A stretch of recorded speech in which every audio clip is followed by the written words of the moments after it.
So welcome, Ken. Seto. You're the co-founder and CEO of EndLoop. Yes. So tell me about EndLoop. Well, we're a now I had this remembered. Anyways, we're a boutique mobile development studio. Yep. We focus on creating dynamic, compelling mobile experiences. So that's marketing speak for we like to do cool stuff. In mobile. Yeah, in mobile. And, you had some success, we do turn stuff down that's we don't deem we can do something cool with. Yeah. And there's a rare occasion where there's something just impossible to do something cool about, and we just can't do it. Yeah, it's rare, but I'm trying to think of something. But there's some stuff. Yeah. Yeah, and I suppose that when you look at building an application, you think about, okay, so has this already been done, and can we improve on that? And if we can't, why do it? Absolutely, absolutely. So both in terms of feature set and the user experience itself. So you like to push it a little bit. Oh yeah, absolutely. Every single app we put out is we would like to have the EndLoop stamp on it, so people immediately know that it's going to have at least one thing that's really neat. Okay. Yeah. And, I mean, you had a lot of success, or you're having a lot of success with mock-ups, right? Yes. And is that still your main product? Yeah, that's our flagship product. We've had some products before that, but that one's really put us on the map in terms of the steady revenue stream we're getting from it, and the press. Yep. I think it captured the imagination of a lot of the tech blogs out there with what we were doing with it, and I think the product is at this stage very stable, very complete.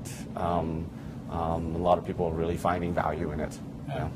So the experiences that you've had in building this app for yourself and a bunch of the other ones, as well as building applications that are pushing the boundaries of the capabilities of these devices, what are some of the lessons that you've learned in here about building apps? Oh, I have a lot of lessons. Yeah. we only have about 10 minutes. Yeah, I know. So my talk this afternoon is called 5 Steps to Appiness. So I don't know if I should get into what Start them. This won't go up before your presentation, so. Okay. So I think the first lesson was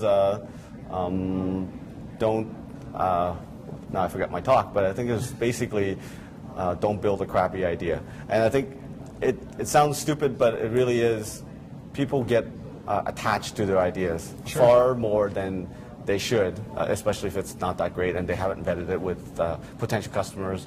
And friends are helpful, but they usually try to be nice, right? So friends are polite. Yeah, you want to find people who are not so friendly with you, and kind of get their opinion on your idea. Because we have our studio ourselves. We have about 4 games and about 2 apps in various stages of completion that we just left dead. Because you didn't think that they we couldn't bring them to a point that made any sense to us, that seemed like it would do well in the marketplace, and we just thought, okay, we either come back to it later or just forget it and move on. What's the point? Yeah, makes sense. So that's point number 1, is don't get hung up on your idea. It's going to change. It will probably likely have to change as you work on it. So I think number 2 is treat each app like a startup. So basically, I'm a big fan of the lean startup methodology and all about validation and customer development. And I think you can kind of apply some of those principles to when you're designing and building an app idea. Yeah. So that makes a lot of sense. Yeah. Right? Is it because you really want to ask those questions? I always wonder about that when you build an application inside of an organization. You're bringing all of that baggage with you into that application. Yeah. And it might make sense to you. Yeah. Who are embedded in the company. Then when you put it out into the world, people will look at it and say, well, my mind doesn't operate that exactly. the way your organization works. So really to hone it and extract your existing processes and everything and build an app like from the ground up. Right. And I think that advice makes more sense for people who are in the process of building multiple apps or a services business who need to build apps for their clients. Because a startup would only have 1 app, so it is their startup. Yeah. But for somebody who's in the service industry, they would definitely want to. We treat each of our apps as if it was, everything hangs on it, because we're only as good as our work. So that's so true. Yeah. So these are some of the challenges, and you showed me your TEDx Toronto app, and there's one piece in there. I mean, you just showed it to me a minute ago, but.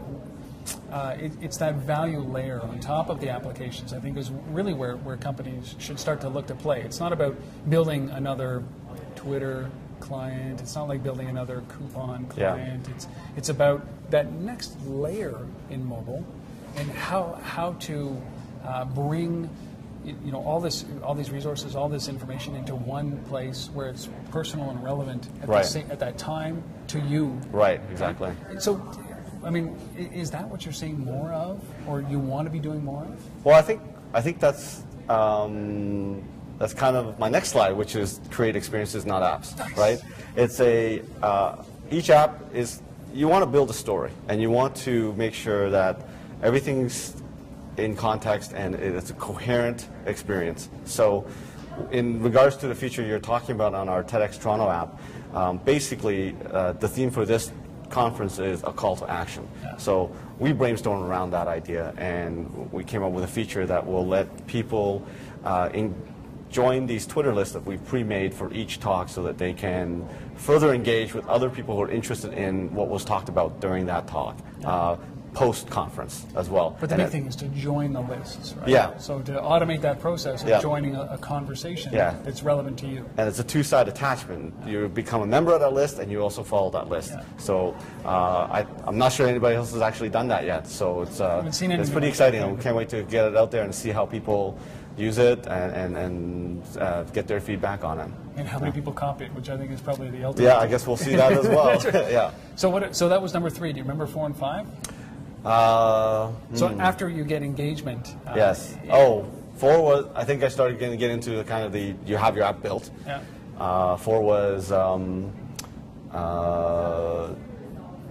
what was 4? Don't let do the work for the blogs and media for them. So again, it goes with the building a story, right? Yeah. You make it very easy for them to tell a story about your app, and that starts with product design.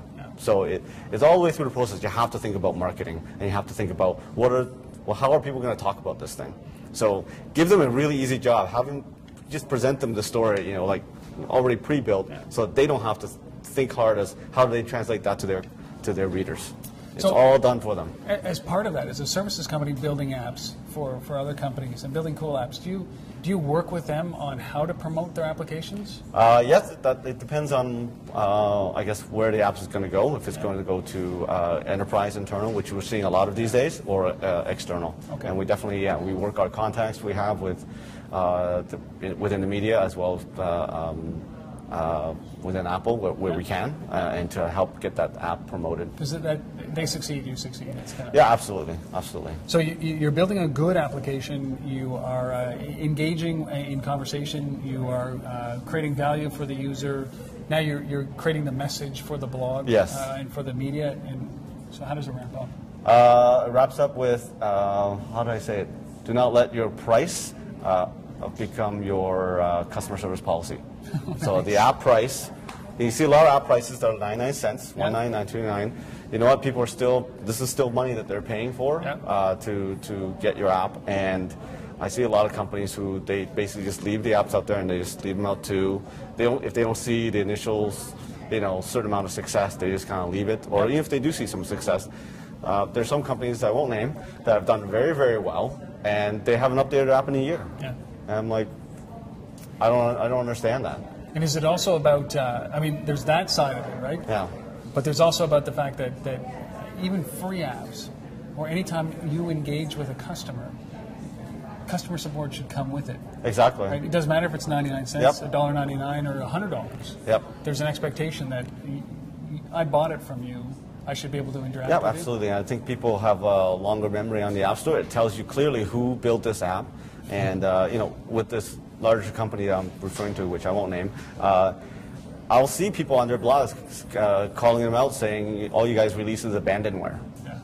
Yeah, you put it out there and you abandon it. Yeah. And despite selling well and making them a lot of money, they've just kind of mercilessly moved on and started building other stuff. They really haven't committed to the customer base or the application. Yeah, which I don't understand, because I think they could do better. And at least, I think just from a business standpoint, I just can't agree with that kind of behavior. No, I don't think anybody should stand for it. So reflect that in the comments, right? Yeah. In the star rating.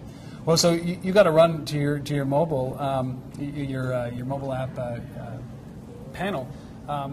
Is there any last words? No, I think I talked enough. I'm not sure what else I can say. So Ken, look, I really appreciate you coming down. I love the applications that you guys are building, and I really appreciate you coming and sharing those five key points around app development. 5 steps to app.